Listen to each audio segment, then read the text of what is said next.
I honestly can't express to you how amusing it is that Sydney Colson signed with the Indiana Fever. Like, this is very funny. I'll explain to you real quick. I mean, let's first talk about the basketball aspect of this because it is a basketball team, and the Fever bring in Sydney Colson, who has not played a prominent role really on any team that she's been with, but has been on a winning team. Most recently, obviously, the Las Vegas Aces continues the theme the Fever have gone with of vets and winners. Obviously, Dewana Bonner has won, Natasha Howard has won, Sophie Cunningham, a vet, and now Sydney Colson, another champion who is a veteran in the league and addresses a specific need. So it's been fit, it's been veteran status, and then it's been culture, and we'll get to that last part in a second. But as far as fit, they needed guard depth. And what Colson brings, even though, she's not like a standout player, she's not going to dominate or anything, but she's a tenacious defender and she can shoot the three ball.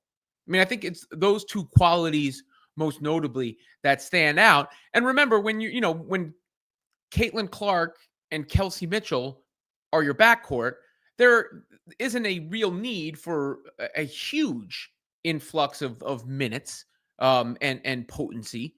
Even Lexi Hull probably play the two some this year as well. So this is to bolster the team, give them some depth, give them some defense, and add more veteran leadership.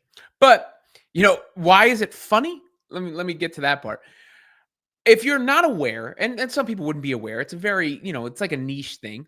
But Sydney Colson has been referred to as the face of the WNBA. It's like a joke because of her personality and what she does on social media and the like. And, it's just become a thing. I'm not even really sure the origins, but I know it's a thing. And it's such a thing that the legacy WNBA media, I have seen members of the legacy WNBA media fangirl over Sydney Colson in the bowels of the Barclays Center. Oh, look, the face, the face. And these said members are also kind of quasi Aces fans. So I'm just imagining them being in shambles at this news, just like I'm sure there were people in shambles when Bonner signed with the Fever. But that the combination of the Aces fans and the like legacy W people who were like the face, when we all know Caitlin Clark's the face of the league in reality, right? Like it's not even close. There's no one else who should even be mentioned.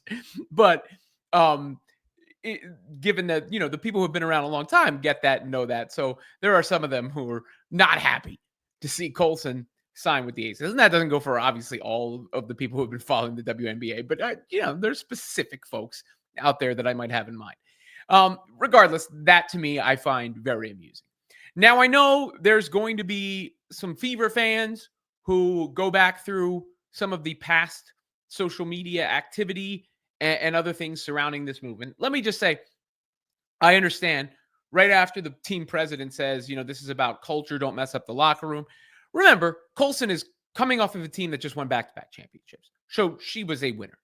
And for the most part, I think her social media activity and everything else, she's a jokester having fun more than trying to cause problems. That to me is the way I've always read it. It's adding a fun personality to the room. But with that said, sometimes, you can miss here or there. And there's also, I believe, old posts from her agent, right? Like, I think if you might have seen this in the past, I believe that's her agent who helped negotiate this deal. Fans of this aren't actually watching because ain't no way you like watching this kind of basketball, demonstrative, obnoxious, privileged, uncalled for. And you see the post has been deleted. And I think the social media might have been scrubbed as well. But I got to tell you, I take this as a good sign. I take it as a good sign that sort of thinking is out the window or on the way out the window. Get on board or move aside. I mean, that's basically what the Fever have shown that attitude this WNBA offseason. Get on board or get out the way, right? Like, get on board or get out the way. We ain't playing games. We don't got time for none of this. We're here to win some chips. So you in or out? And I'm imagining Colson was in as her agent was also in. And then there's this infamous tweet from Colson, as you can see, about Monica there. Hear me out, obviously making the inference that this is a lookalike post somebody said please, and she said they get mad, but I love a good look-alike moment. Bad joke. I get it. But I do think it was a joke. You can take it how you wish. You can get upset about it, but I don't think it was meant to be mean-spirited, even if it came across the wrong way. Regardless, she's now going into a locker room that is inviting her in and wants her to be a part of it and conducts itself a certain way. So I think, if we go through the history of anybody's social media or anything they've said publicly, you're going to find some missteps along the way. That doesn't mean that's who that person is or they should be condemned forever because of that. And that's, I think, some of the, I think other side has to realize to let go of their own pettiness in that way. Because I think what you've seen over this free agency period is the WNBA coming to the realization of, and the WNBA, everybody covering it, the Fever are a destination now. Because Caitlin Clark is the damn truth and the needle, as it was put by Cheney Agumuke. So that is the deal. And that's why you see deals with Howard, with Bonner, and now with Colson. And no one is coming into that locker room to not be a constructive part of said locker room and a constructive part of a positive team culture and a constructive part of competing for a championship and championships.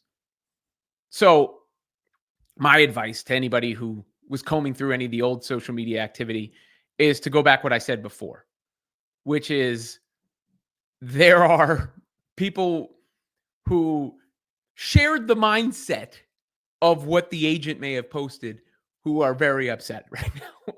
And it shows you that mindset is getting flushed down the toilet.